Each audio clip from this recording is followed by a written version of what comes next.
So I'm asking myself, what is Rossese? And then I asked myself, what is Rossese Bianco? Welcome back to Drinking It In. I am your host, Chris Casera. We are here to help you know more and drink better. And hopefully you're drinking out of clean wine glasses. Gotta do a better job. It wasn't perfect. So today we are dipping into the shipment from Last Bottle Wines that we just got the other day. You saw the reveal, the unboxing, and I said you're going to see some of these on the channel soon, and this Rossese Bianco is the first one.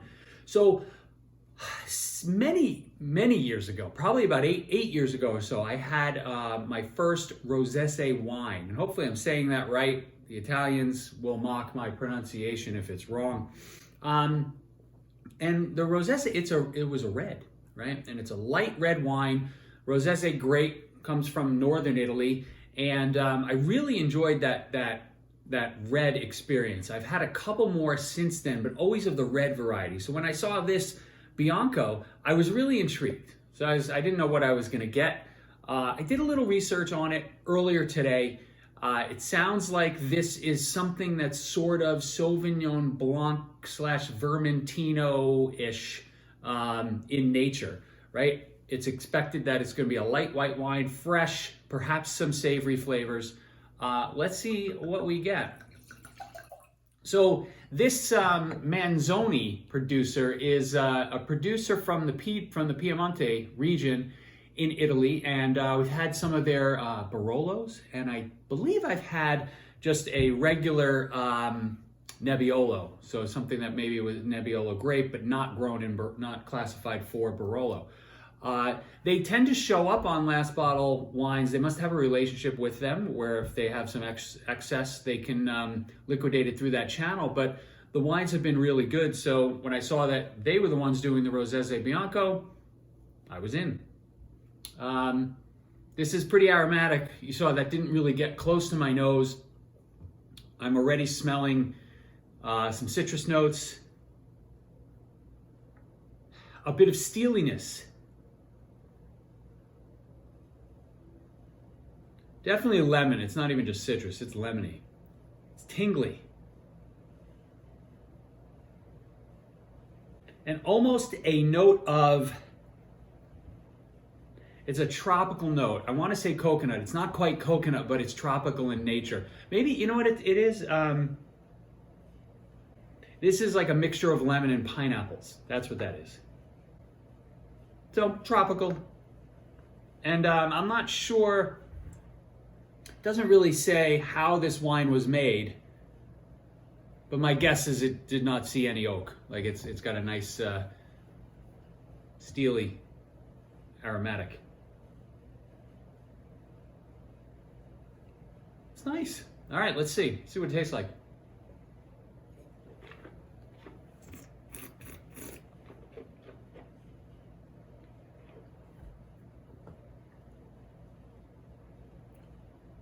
No spit cup today because this is the only video I'm doing today.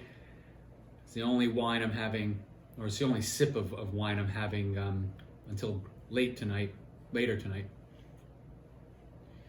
Okay, so very steely, almost more peachy on the palate, but very thin actually. And it's not very. It's light, but it disappeared. It really disappeared quickly. So I'm going back to it now in the nose. It almost has some Riesling characteristics, like a little bit of a clay note is coming out now. I'll take another sip.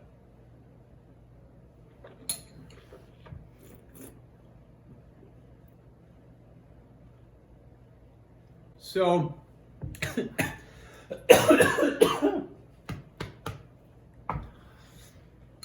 I haven't drank anything in a while.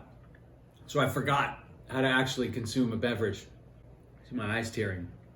So the initial attack, like right when it gets in your mouth, it's bright, it's acidic, it's lemony, and that minerality is there, but it immediately kind of goes out the window.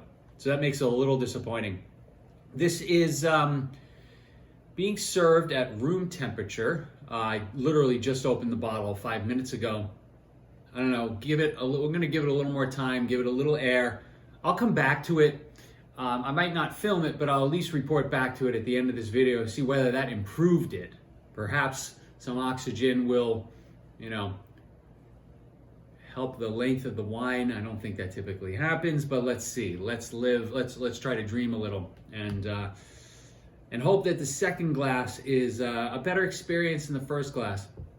Fairly nondescript on this one. If you saw it on a store shelf, I would say pass on it. That's that. Rossese Bianco. Maybe we'll try to find another one. Talk to you soon. Cheers. Oh, can't cheers without something in your glass. Cheers.